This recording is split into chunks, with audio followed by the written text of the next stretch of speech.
Friends, কথাই বলে face is the mirror of mind. অর্থাৎ মুখই হলো আপনার মনের আয়না। একজন মানুষের মুখ দেখে অনায়াসে কিছুটা হলেও অনুমান করা যায় সে মানুষের মানসিক পরিস্থিতি কেমন রয়েছে। শুধুমাত্র মানসিক পরিস্থিতি নয়, বিজ্ঞান বলছেন যে এমন বেশ কিছু রোগ রয়েছে, সেই সমস্ত রোগ যদি আপনার শরীরে বাসা বেঁধে থাকে, সর্বপ্রথম সেই রোগের লক্ষণ আপনার চোখে মুখে প্রকট হয়। অতএব আমরা এটা বলতে পারি যে আপনি আয়নার সামনে দাঁড়িয়ে খুব ভালোভাবে যদি আপনার চোখ এবং মুখকে লক্ষ্য করতে পারেন, আপনিও অনুমান করতে পারবেন যে সেই সমস্ত রোগের লক্ষণ আপনার শরীরে রয়েছে কিনা। আজকের ভিডিওতে আপনাদের সাথে এমন 8 প্রকার শারীরিক সমস্যা নিয়ে আলোচনা করব, যে সমস্ত শারীরিক সমস্যার লক্ষণ সর্বপ্রথম আপনার চোখে মুখে প্রকট হয়। তো চলুন ভিডিওটি শেষ পর্যন্ত খুব মনোযোগ সহকারে দেখুন এবং জেনে নেওয়ার চেষ্টা করুন আপনার চোখে মুখে প্রকট হওয়া কোন লক্ষণগুলি দেখলে আপনি সন্দেহ করতে পারবেন যে সেই সমস্ত রোগ আপনার শরীরে বাসা বেঁধেছে কিনা এবং আপনার চিকিৎসকের সাথে যোগাযোগ করার প্রয়োজন রয়েছে কিনা। মনে করুন কোনো একজন মানুষ আপনাকে বলল, কি ব্যাপার, হঠাৎ করে দেখি তুই ফর্সা হয়ে গেছিস। এই বিষয়টাকে কমপ্লিমেন্ট না নিয়ে অবশ্যই আয়নার সামনে দাঁড়িয়ে আপনার মুখটাকে ভালো করে লক্ষ্য করে দেখুন যে আপনি সত্যি সত্যি ফর্সা হয়েছেন নাকি আপনার চোখ মুখ ফ্যাকাশে হয়ে গেছে। যদি আপনি আগের থেকে চোখ মুখ ফ্যাকাশে হয়ে গেছে বলে মনে করছেন, সেক্ষেত্রে অবশ্যই সন্দেহ করতে পারেন যে আপনার অ্যানিমিয়ার মতন সমস্যা রয়েছে বা আপনার রক্তে হিমোগ্লোবিনের মাত্রা কমে গেছে। দেখুন, আগের থেকে যদি হঠাৎ করে আপনার স্কিন কালার পেল বা ফ্যাকাশে বর্ণের হয়ে যায়, বা যদি আপনার চোখের পাতার নিচের অংশ যদি ফ্যাকাশে বর্ণ হয়ে যায়, সেক্ষেত্রে আপনাকে অবশ্যই সন্দেহ করতে হবে যে আপনার হয়তো অ্যানিমিয়ার মতন সমস্যা রয়েছে। সেক্ষেত্রে সিবিসি বা কমপ্লিট ব্লাড কাউন্ট নামক বিশেষ এক ধরনের রক্ত পরীক্ষার মাধ্যমেই আপনি নির্ণয় করে নিতে পারবেন যে আপনার রক্তে হিমোগ্লোবিন, আরবিসি, ডাব্লিউবিসি এবং প্লেটলেটের কাউন্ট কত রয়েছে। যদি দেখছেন যে আপনি অ্যানিমিক হয়ে থাকেন বা যদি আপনার রক্তাল্পতার মতন সমস্যা হয়েছে, সেক্ষেত্রে কিন্তু আপনার সতর্কতা অবলম্বন করা প্রয়োজন রয়েছে। পরবর্তী যে সিমটমটির কথা বলবো সেটি হলো প্যাচি হেয়ার। হয়তো আপনারা লক্ষ্য করবেন এমন অনেক পুরুষ মানুষ রয়েছেন যাদের মুখের দাড়ির একটা পোর্শন উঠে গেছে, তার চারিপাশে দাড়ি রয়েছে কিন্তু পার্টিকুলার একটা পয়েন্টে দাড়িগুলি উঠে গিয়ে সেই জায়গাটি মসৃণ হয়ে গেছে। ঠিক একই সমস্যা আমাদের চোখের ভ্রুর মধ্যে, আমাদের মাথার চুলের মধ্যে এই সমস্ত সমস্যা দেখতে পাওয়া যায়। দেখুন, এই প্যাচি হেয়ারের যে সমস্যা, এটিকে মেডিকেল সায়েন্সের ভাষাতে বলা হয় অ্যালোপেসিয়া অ্যারিয়েটা। এই অ্যালোপেসিয়া অ্যারিয়েটা বিশেষ এক ধরনের auto immune disease. Auto immune disease বলতে আমরা কি বুঝি? আমাদের শরীরের যে ইমিউন সিস্টেম রয়েছে, সেই ইমিউন সিস্টেম ভুলবশত যখন আমাদের শরীরের কোনো একটি অঙ্গকে শত্রু ভেবে অ্যাটাক করে বসে এবং তার ফলে যে শারীরিক সমস্যার সৃষ্টি হয়, সেটিকে বলা হয় অটো ইমিউন ডিজিজ। এই অ্যালোপেসিয়া অ্যারিয়েটা যে সমস্যা, এক্ষেত্রে আমাদের ইমিউন সিস্টেম কি করে, আমাদের পার্টিকুলার ওই পয়েন্টের যে হেয়ার ফলিকেলগুলি রয়েছে, সেই হেয়ার ফলিকেলগুলিকে শরীরের শত্রু মনে করে এবং সেগুলিকে আক্রমণ করে, সেগুলিকে ড্যামেজ করে দেয়। তার ফলে এরকম ধরনের সমস্যা দেখতে পাওয়া যায়। আপনার যদি এই প্যাচি হেয়ার বা শরীরের বিভিন্ন জায়গার থেকে চুল উঠে যাওয়ার মতন সমস্যা আপনার লক্ষ্য হচ্ছে, সেক্ষেত্রে কিন্তু অবশ্যই চিকিৎসকের সাথে পরামর্শ নেওয়ার প্রয়োজন রয়েছে। তার কারণ এই প্যাচি হেয়ার ছাড়াও এমন বেশ কিছু আমাদের শারীরিক সমস্যা রয়েছে, অর্থাৎ আপনার রুমেটয়েড আর্থ্রাইটিস, টাইপ 1 ডায়াবেটিস, এই সমস্ত শারীরিক সমস্যাগুলিও কিন্তু অটো ইমিউন ডিজিজ। বিজ্ঞান বলছেন যে আপনার শরীরে যদি কোনো এক প্রকারের অটো ইমিউন ডিজিজ স্টার্ট হয়, সেক্ষেত্রে অন্য প্রকারের অটো ইমিউন ডিজিজ হওয়ার সম্ভাবনা অনেকটা বেড়ে যেতে পারে। আবার এমন অনেক মহিলা দেখবেন, সেই সমস্ত মহিলাদের মুখের মধ্যে পুরুষদের মতন দাড়ি গজাতে দেখতে পাওয়া যায়। কথাটা শুনতে কিছুটা আশ্চর্যজনক মনে হলেও এমন অনেক মহিলা আপনি দেখতে পারবেন যে পুরো মুখে না হলেও মুখের বিভিন্ন স্থানে অল্প অল্প দাড়ির মতন চুল বের হতে থাকে।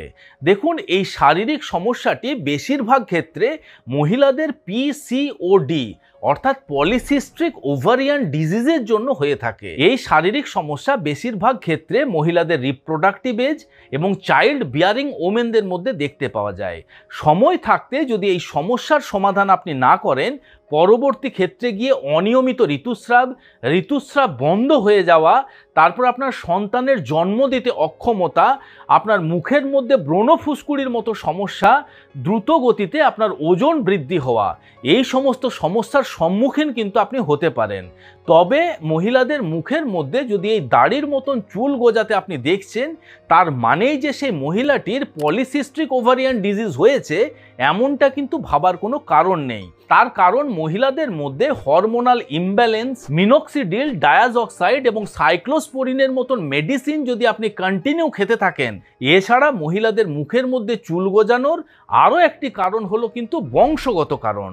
তাই এই সমস্ত কারণ না থাকা সত্ত্বেও যদি মহিলাদের মুখের মধ্যে চুল গজাতে দেখতে পাচ্ছেন, তাহলে অবশ্যই সতর্ক হবেন এবং সাথে সাথেই চিকিৎসকের সাথে পরামর্শ করবেন। পরবর্তী যে লক্ষণটির কথা বলবো সেটি একটি তুচ্ছ লক্ষণ মনে করে বেশিরভাগ মানুষ অ্যাভয়েড করে যান, সেটি হলো ঠোঁট ফাটা। দেখুন, শীতের হাওয়া পড়ার সাথে সাথেই আবহাওয়ার মধ্যে জলীয় বাষ্পের মাত্রা যখন কমে যায়, যখন হাওয়া শুষ্ক হয়ে যায়, তখন কিন্তু এই ঠোঁট ফাটার মতন সমস্যা দেখতে পাওয়া যায়। এটা খুবই স্বাভাবিক ব্যাপার। কিন্তু শীতকাল না থাকা সত্ত্বেও যদি প্রায়শই আপনার ঠোঁট ফাটছে, সেক্ষেত্রে আপনাকে কিন্তু সন্দেহ করতে হবে যে আপনার ডিহাইড্রেশনের মতন সমস্যা চলছে। অর্থাৎ প্রতিনিয়ত আপনার যত পরিমাণ জল খাওয়া প্রয়োজন তার থেকে কম পরিমাণ জল আপনি খাচ্ছেন। আবার জ্যানথেলাজমাও এমন একটি সমস্যা যেটি আপনার চোখের পাতার কোণের মধ্যে দেখতে পাওয়া যায়। এই জ্যানথেলাজমা বলতে এই মুহূর্তে আপনারা ছবির মধ্যে যেমনটা দেখছেন, আমাদের চোখের পাতার কোণের দিকে যদি এই রকম ধরনের সাদা বা হলদেটে ধরনের দাগ আপনি দেখতে পান, সেটিকে বলা হয় জ্যানথেলাজমা। দেখুন, এই জ্যানথেলাজমা কিন্তু সর্বপ্রথম আপনার শরীরে প্রকট হতে পারে যদি আপনার রক্তে কোলেস্টেরল এবং ট্রাইগ্লিসারাইডের মাত্রা বৃদ্ধি পেয়ে যায়। তাই যদি আপনার চোখের মধ্যে এই রকম ধরনের সমস্যা দেখছেন, তাহলে সাথে সাথেই আপনার লিপিড প্রোফাইল টেস্ট একবার করিয়ে নেবেন। তবে এ প্রসঙ্গেও আপনাদের বলতে চাই যে শুধুমাত্র রক্তে ট্রাইগ্লিসারাইড এবং কোলেস্টেরলের মাত্রা বৃদ্ধি পেলেই যে আপনার জ্যানথেলাজমার মতন সমস্যা দেখতে পাওয়া যাবে এমনটা কিন্তু কখনো না। অনেক সময়তেই বিনা কারণে, বংশগত কারণেও কিন্তু এই চোখের কোণের মধ্যে জ্যানথেলাজমার মতন সমস্যা দেখতে পাওয়া যায়। কিন্তু যখনই আপনার চোখের কোণে এই রকম ধরনের লক্ষণ আপনি দেখতে পাবেন, অবশ্যই একবার লিপিড প্রোফাইল টেস্ট করে নিয়ে আপনি নির্ণয় করার চেষ্টা করবেন যে আপনার রক্তে টোটাল কোলেস্টেরল, এলডিএল বা খারাপ কোলেস্টেরল এবং ট্রাইগ্লিসারাইডের মাত্রা কত রয়েছে, সেগুলি বৃদ্ধি পেয়েছে কিনা। পরবর্তী যে লক্ষণটির কথা বলবো সেটি হলো মোল বা তিল। দেখুন, যদি হঠাৎ করে আপনি খেয়াল করছেন যে আপনার মুখের কোনো জায়গাতে একটি তিল বা আঁচিল হয়েছে এবং কিছুদিনের মধ্যে আপনি নোটিস করছেন যে সেই তিল বা আঁচিলটি দ্রুততার সহিত বৃদ্ধি পাচ্ছে, সেক্ষেত্রেও কিন্তু চিকিৎসা বিজ্ঞান বলছে যে আপনার সতর্কতা অবলম্বন করার প্রয়োজন রয়েছে। তার কারণ যে সমস্ত তিল বা আঁচিলগুলি দ্রুত গতিতে বৃদ্ধি পায়, সেগুলি ক্যান্সারের লক্ষণও কিন্তু হতে পারে। তবে ঘাবড়ে যাওয়ার কিছু নেই, ভয় পাওয়ার কিছু নেই। একটি আঁচিল বা তিল দেখে নিয়ে সেটি স্বাভাবিক নাকি অস্বাভাবিক, সেটির মধ্যে ক্যান্সারের কোনো সম্ভাবনা রয়েছে কিনা, এটা নির্ণয় আপনি অবশ্যই করতে পারবেন আজকের এই ভিডিও শোনার পরে। দেখুন, তার জন্য আপনাকে ABCDE এই 5টি লেটার আপনাকে মনে রাখতে হবে। A ফর অ্যাসিমেট্রিয়াল, অর্থাৎ আপনি যদি খেয়াল করছেন যে আপনার যে তিল বা আঁচিল রয়েছে তার মনে করুন অর্ধেকটা মসৃণ এবং অর্ধেকটা মনে করুন খসখসে ধরনের, সেক্ষেত্রে কিন্তু আপনাকে সন্দেহ করতে হবে। B ফর বর্ডার, আপনার যে তিল বা আঁচিল রয়েছে সে তিল বা আঁচিলের যে বর্ডার সেটি যদি মনে করুন আপনার অমসৃণ হয়ে থাকে, খচখচে হয়ে থাকে বা এবড়ো খেবড়ো টাইপের যদি আপনার সেই আঁচিল বা তিলটি দেখতে হয়, সেটিও কিন্তু আপনার চিকিৎসকের সাথে পরামর্শ করতে হবে।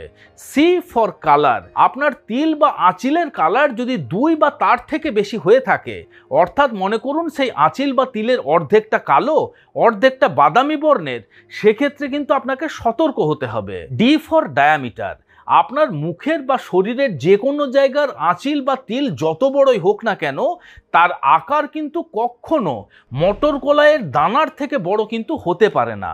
বিজ্ঞানীরা বলছেন যে আঁচিল বা তিলের ডায়ামিটার কখনো কিন্তু 6 mm এর থেকে বেশি হতে পারে না যদি সেটি স্বাভাবিক হয়ে থাকে। And last, E for evolving, অর্থাৎ মনে করুন আপনি খেয়াল করলেন যে আপনার তিলের আকার বা আকৃতি খুব দ্রুততার সহিত পরিবর্তন হচ্ছে, অর্থাৎ 3 থেকে 4 সপ্তাহের মধ্যেই সেই আঁচিল বা তিলটির নোটিসেবল চেঞ্জেস আপনি দেখতে পাচ্ছেন। এটি কিন্তু অবশ্যই একদমই অ্যাভয়েড করবেন না, সাথে সাথেই চিকিৎসকের সাথে পরামর্শ করুন। কিন্তু যদি ABCDE এই 5টি লক্ষণের মধ্যে কোনো একটি লক্ষণও আপনার তিল বা আঁচিলের মধ্যে না থেকে থাকে, সেক্ষেত্রে চিন্তার কিছু নেই, ভয় পেয়ে যাওয়ার কিছু নেই। দেখুন, কোনো মানুষের যদি হঠাৎ করে মুখ বেঁকে যায় এবং সে চেষ্টা করেও যদি সে মুখটিকে সোজা করতে না পারে এবং সে মানুষটি যদি খেয়াল করতে থাকে যে তার শরীরের একটা সাইড ধীরে ধীরে অবশ হতে শুরু করেছে, তাহলে অ্যাজ আর্লি অ্যাজ পসিবল সে মানুষটিকে হসপিটালে নিয়ে যাওয়া প্রয়োজন। হতে পারে সেই মানুষটির ব্রেন স্ট্রোক হয়েছে। যে কোনো মানুষের ব্রেনের মধ্যে যদি শিরা ছিঁড়ে গিয়ে থাকে বা শিরাতে যদি রক্ত চলাচলে বাধার সৃষ্টি হয়ে থাকে, সেক্ষেত্রে কিন্তু এরকম ধরনের সিমটম দেখতে পাওয়া যায়। পাফি আইস বা চোখের নিচের অংশ যদি ফুলে গিয়ে থাকে, এটিও কিন্তু আপনার শারীরিক বড়সড় সমস্যার লক্ষণ হতে পারে। দেখুন, আপনার যদি হঠাৎ করে বড়সড় কোনো কিডনির সমস্যা হয়ে থাকে, আপনার যদি হার্ট প্রবলেম হয়ে থাকে, বা যদি আপনার বড়সড় কোনো লিভারের সমস্যা হয়ে থাকে, সেক্ষেত্রে কিন্তু আপনার চোখের পাতার নিচের অংশ ফুলে যেতে পারে, সেখানে জল জমতে পারে। এই লক্ষণ দেখলেই যে এই সমস্ত রোগ হয়েছে এটা ভেবে বসার কিছু নেই। আপনাদের জানিয়ে দিতে চাই যে এই সমস্ত রোগ ছাড়াও আপনার চোখের পাতার নিচের অংশ ফুলতে পারে যে সমস্ত কারণগুলির জন্যে, সেগুলি হলো সর্বপ্রথম যদি আপনি লবণ জাতীয় খাবার বেশি বেশি মাত্রাতে খেয়ে থাকেন, সেক্ষেত্রে এই সমস্ত লক্ষণ দেখতে পাওয়া যেতে পারে। যদি পর্যাপ্ত মাত্রাতে আপনার ঘুম না হয়ে থাকে, সেক্ষেত্রেও কিন্তু এই লক্ষণ দেখতে পাওয়া যেতে পারে। হরমোনাল ইমব্যালেন্সের কারণেও কিন্তু এই পাফি আইজের মতন সমস্যা দেখতে পাওয়া যেতে পারে। এছাড়া এমন অনেক মানুষ রয়েছেন যাদের বংশগত কারণেও কিন্তু চোখের নিচের পাতার অংশ ফোলা থাকে। এই সমস্ত কারণগুলি ছাড়াও যদি হঠাৎ করে বেশ কিছুদিন ধরে আপনি খেয়াল করছেন যে আপনার চোখের পাতার নিচের অংশ ফুলে রয়েছে এবং দেখলে মনে হচ্ছে যে সেই সমস্ত জায়গাতে জল জমে রয়েছে, তাহলে কিন্তু আর দেরি না করে তাড়াতাড়ি চিকিৎসকের সাথে পরামর্শ করুন। ফ্রেন্ডস, আমি এতক্ষণ ধরে যে সমস্ত লক্ষণগুলির কথা বললাম, সেই লক্ষণগুলি যদি আপনার মুখে চোখে প্রকট হয়ে থাকে, তাহলে অবশ্যই চিকিৎসকের সাথে পরামর্শ করুন এবং নির্ণয় করে নেওয়ার চেষ্টা করুন যে কোনো শারীরিক সমস্যা আপনার শরীরে সৃষ্টি হয়নি তো। আশা করি আজকের এই ভিডিওটি আপনাদের ভালো লেগেছে, ইনফরমেটিভ লেগেছে।